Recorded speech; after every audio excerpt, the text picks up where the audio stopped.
elephant mask is from the Bamileke people who are living in Cameroon and Western grasslands region. It's from the 19th to the 20th century, still used today actually as well.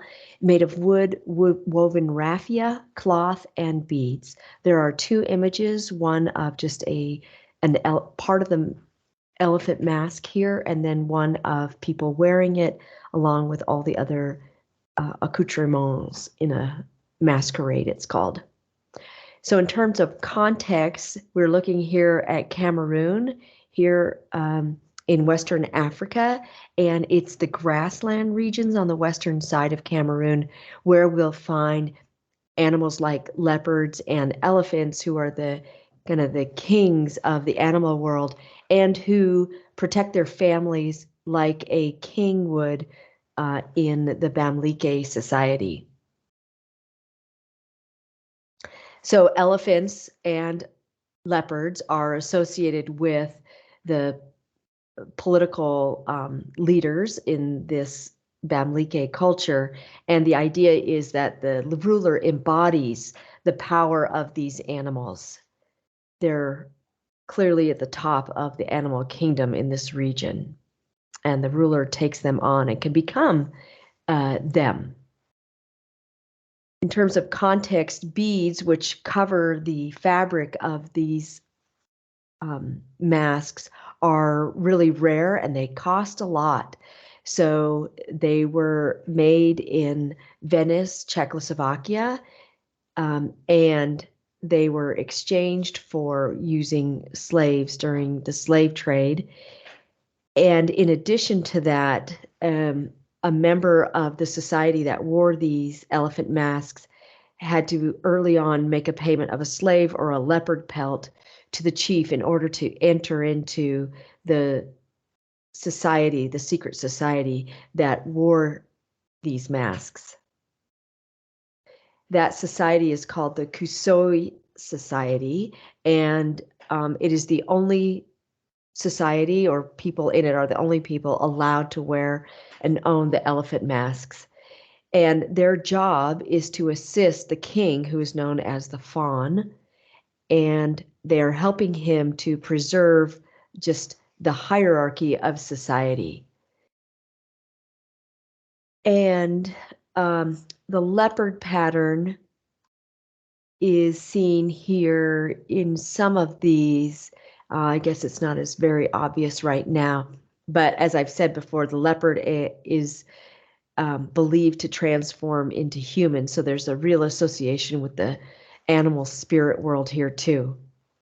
So the function of the Eka elephant mask is to preserve the hierarchy of society and really just keep people in their place, to assist the fawn in his ruling is another way of saying that.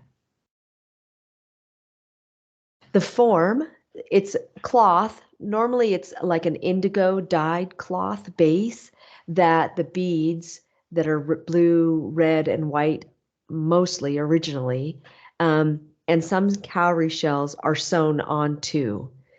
And they're often sewn on in a triangle or diamond pattern. You can see that here. In addition, you'll always see these really large disc-shaped ears that represent the ears of the elephant. And then the face is more human-like. But the mask falls down on the front and on the back of the wearer to emulate that elephant trunk.